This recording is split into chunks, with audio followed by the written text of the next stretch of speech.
Story शुरू होती है राविक नाम के एक शहर से। राविक एक ऐसा शहर जहां इंसान और डंजन दोनों एक साथ जीते हैं। सड़कों पर माना के ट्रेस और हवा में एक अजीब सी ऊर्जा महसूस हो रही है। जहां डंजन्स कोई डर का नाम नहीं है, ये तो जिंदगी का हिस्सा बन चुके हैं। एंशियंट टाइम से ही डंजन्स इस वर्ल्ड में थी, पर उस समय पर केवल एक महाद्वीप पर एक ही डंजन मिलता था। अब हर महीने नए डंजन जन्म लेते हैं, कुछ बड़े, कुछ छोटे, पर अपनी अपनी कहानियां लिखते हैं और इंसान इन कहानियों को जीने वाले। राविक के एक एडवेंचर गिल्ड के बाहर लोग लाइन में खड़े हैं, कुछ नए अवेकनर्स और कुछ पुराने। इस वर्ल्ड में अवेकनिंग एक आम चीज है। हर व्यक्ति अपनी मेहनत से माना को जगाता है, पर सबके अंदर एक जैसी ऊर्जा नहीं होती। रैंक सिस्टम में सब कुछ नापने का तरीका बना दिया गया है, ई से एस रैंक तक। पर रैंक के अंदर भी एक और राज छुपा है, ट्रू अवेकनिंग। ये वही पल है जब इंसान जिंदगी और मौत के बीच अपने असली रूप में जागता है, और तब रैंक का फर्क खत्म हो जाता है। फिर कैमरा फोकस करता है उन भीड़ के बीच एक जवान पर जो अपना फॉर्म भर रहा है। नाम है राइनर। साधारण दिखने में, लेकिन आंखों में था कुछ और। जैसे वो दुनिया को समझने नहीं, उसे पहचानने आया हो। उसके पास खड़ी थी लोयरा, अपनी काम सी स्माइल के साथ गिल्ड बोर्ड पढ़ रही थी। उन दोनों के लिए ये एक दिन था, एक डंजन क्लियरेंस का अटेम्प्ट। पर उस दिन हवा थोड़ी अलग थी। डिस्टेंस ईस्ट डायरेक्शन में डंजन के ऊपर एक हल्का नीले रंग का क्रैक चमका। लोग उसे देखकर अचानक रुक गए। गिल्ड के स्क्रीन्स फ्लिकर कर गए। किसी ने कहा यह माना प्रेशर है, पर ऐसा तो सिर्फ अनस्टेबल डंजन्स में होता है। फिर हम देखते हैं राविक के पूरब हिस्से में हवा भारी होने लगी थी। माना पार्टिकल्स हवा में चमक रहे थे, जैसे रात से पहले सूरज का कोई बचा हुआ टुकड़ा फिर से जाग गया हो। गिल्ड के स्कैनर्स पर एक अलर्ट फ्लैश हुआ, डंजन रिफ्ट अनस्टेबल। लोगों ने तुरंत अपने कम्युनिकेशंस बैंड्स पे मैसेज देखा, ईस्ट सेक्टर लेवल सी डंजन फ्लक्चुएशन डिटेक्टेड हुआ। लोयरा ने राइनर की तरफ देखा, थोड़ा सा एक्साइटमेंट और थोड़ा सा डर। लगता है आज का दिन सिंपल नहीं होने वाला, लोयरा ने कहा। राइनर ने बस हाँ में सिर हिला दिया, जैसे उसके अंदर कुछ शांत पर गहरा चल रहा हो। वो दोनों गिल्ड के चेक पॉइंट क्रॉस करके पूरब के रास्ते पर निकल गए। शहर के बाहर का रास्ता पत्थर और माना डस्ट से भरा हुआ था। आसपास कुछ अवेकनर्स भी थे, अपने अपने गियर्स के साथ अपनी टीम्स में। ये थे राविक शहर के एडवेंचर्स, कुछ ह्यूमंस और कुछ अदर स्पीशीज जैसे एल्फिन। एल्फिन लोगों की आंखों में वो पुरानी ऊर्जा रोशनी थी जो सिर्फ डंजन बोर्न स्पीशीज में ही होती है। इंसान उन्हें देखकर हमेशा सोचते थे शायद हम भी एक दिन इतने प्योर माना के साथ जी पाएं। डंजन का दरवाजा दूर से दिख रहा था, हवा में एक बड़ा सा ओवल फ्रैक्चर जिसमें नीला और काला रंग एक दूसरे से जल रहा था। राइनर रुका, उसने अपने कपड़ों से डस्ट साफ की और बोला, इतनी फ्लक्चुएशन लेवल सी के डंजन के लिए कुछ ज़्यादा ही है। ये मुझे अनस्टेबल लग रहा है। लोयरा ने अपना स्कैनर एक्टिवेट किया। माना की रीडिंग बहुत तेजी से बढ़ रही थी।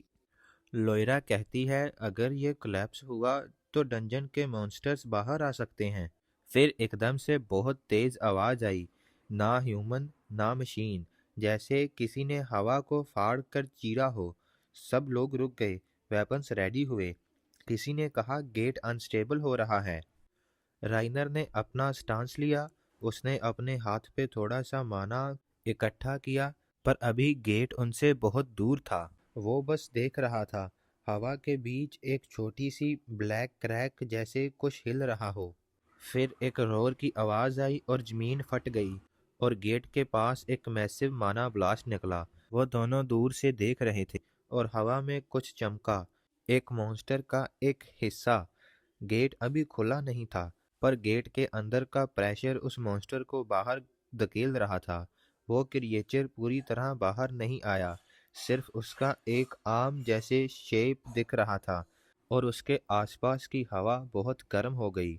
लॉयरा चीखी, ये तो टूट रहा है, सब लोग पीछे हट जाओ।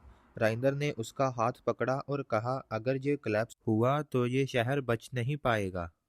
वो दोनों पीछे हट गए, पर राइनर एक पल के लिए रुका। उसने उस क्रैक की तरफ दूर से ही देखा, और उसे दिखा कोई अंधेरा, जैसे कोई उस क्रैक के अंदर से ही उसे देख रहा हो। राइनर और लॉयरा अब डंजन के पास के कंट्रोल जोन तक पहुंच चुके थे, वहीं जगह जहां से आगे जाना केवल रजिस्टर्ड अवेकनर्स के लिए ही अलो था। चेक पॉइंट्स पर गार्ड्स खड़े थे, वेपन्स रेडी, और उनके स्कैनर्स अब नॉर्मल रीडिंग दिखा रहे थे। माना प्रेशर 132%। एक गार्ड बोला, ये तो कभी हुआ ही नहीं था। दूसरा बोला, गेट अनस्टेबल है, अगर ये टूटा तो सिटी का ईस्टर्न लाइन खत्म हो जाएगा। लॉयरा ने धीरे से कहा, इतना अनस्टेबल गेट पहली बार देखा है। राइनर चुप रहा, उसकी नज़र सिर्फ गेट पर टिकी थी। उसे लग रहा था जैसे गेट के अंदर कोई सांस ले रहा हो, जैसे डंजन जिंदा हो। इतनी अनस्टेबल डंजन की न्यूज़ सुनकर लोग शहर से दूरी बना रहे थे, पर कुछ ई लेवल अवेकनर्स, कुछ सी लेवल और कुछ एल्फन स्पीसीज के फाइटर्स जिनके हाथों में माना स्पीयर्स थे, वे लोग अभी भी अप्रोच कर रहे थे। वह सभी गिल्ड के ऑर्डर्स का इंतजार कर रहे थे। गेट का रंग नीले से काला होने लगा। एयर का प्रेशर इतना बढ़ गया कि मिट्टी भी उखड़कर हवा में तैरने लगी। एक लाउड क्रैक आया और एक जगह से माना लीक होने लगा। जहां से माना लीक हुआ उस जमीन पर एक नया छोटा रिफ्ट बन गया। लोग समझ नहीं पा रहे थे, पर राइनर ने देखा ये नेचुरल नहीं था, ये गेट अपने आप ही बदल रहा था। राइनर बोला, डंजन फॉर्म करते हैं, कोलैप्स करते हैं, पर इवोल्व नहीं करते, ये क्या हो रहा है? लोयरा ने स्कैनर देखा और कहा, माना डेंसिटी इम्पॉसिबल लेवल्स पे है, ये गेट नॉर्मल नहीं है, ये रिएक्ट कर रहा है। फिर हवा में एक गूंज आई, आवाज नहीं, जैसे वाइब्रेशन हो। सब अवेकनर्स रुक गए। गेट के अंदर से कुछ हिल रहा था, एक मास शेपलेस ब्रीथिंग। राइनर ने बस फ्रस्ट्रेशन से कहा, यह किसी मॉन्स्टर जैसा नहीं लगता, ये तो ऐसे लग रहा है जैसे डंजन अपने आप हिल रहा हो।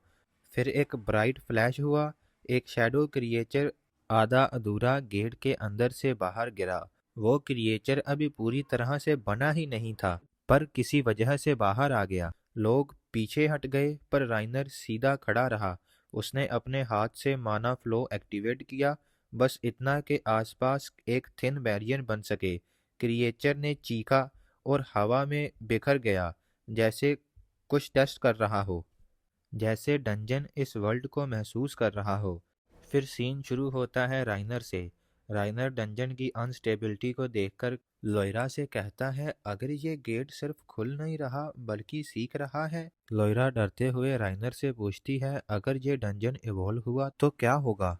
राइनर बस धीरे से कहता है, तो ये शहर मैप से मिट जाएगा। सडनली जमीन के नीचे एक पल्स आई, गेट का किनारा हिलने लगा और एक जाइंट माना पैटर्न बन गया, जैसे कोई हार्ट बीट। हर हार्ट बीट के साथ हवा और भी तेज होने लगी और लोगों के माना बैंड्स ओवरलोड हो गए। फिर एकदम से किसी ने चिल्लाया, सभी अवेकनर्स रिट्रीट करो, पर अब बहुत देर हो चुकी थी। गेट ने एक जोर की सांस ली और उसके अंदर से एक माना शॉकवेव पूरे एरिया में फैल गई। जो भी क्रिएचर नियर था उसका बैलेंस खत्म हो गया। राइनर और लॉयरा जो कंट्रोल जोन के पास थे उन पर भी इम्पैक्ट हुआ। लॉयरा हवा में उछल गई। राइनर ने उसका हाथ पकड़ा, लेकिन दोनों मिट्टी में स्लाइड होते हुए नीचे गिर गए। राइनर धीरे से उठा, उसने गेट की तरफ देखा। गेट अब स्टेबल लग रहा था, पर मिट्टी पर कुछ लिखा सा हुआ था, कोई सिंबल जो पहले कभी नहीं देखा गया, जैसे डंजन खुद कोई मैसेज भेज रहा हो। लॉयरा ने कहा, गेट फिर से काम हो गया, क्या ये खत्म हो गया? राइनर ने उस सिंबल को देखा और फिर कहा, नहीं, ये स्टार्ट है। मुझे लगता है अब डंजन्स इवॉल्व करेंगे और हम ह्यूमंस किसी एक्सपेरिमेंट की तरह ट्रीट होंगे। राविक के आसपास सब कुछ नॉर्मल लग रहा था, पर हवा में एक अजीब सा सुकून और खतरा दोनों थे। ये पहली बार था जब निया ने देखा डंजन भी सोच सकते हैं, वह भी जिंदा हो सकते हैं। और इसी के साथ डंजन इमोर्टल का चैप्टर 1 और 2 एंड होता है। तो आपको यह सीरीज़ कैसी लग रही है मुझे ज़रूर बताइएगा। Thanks for watching.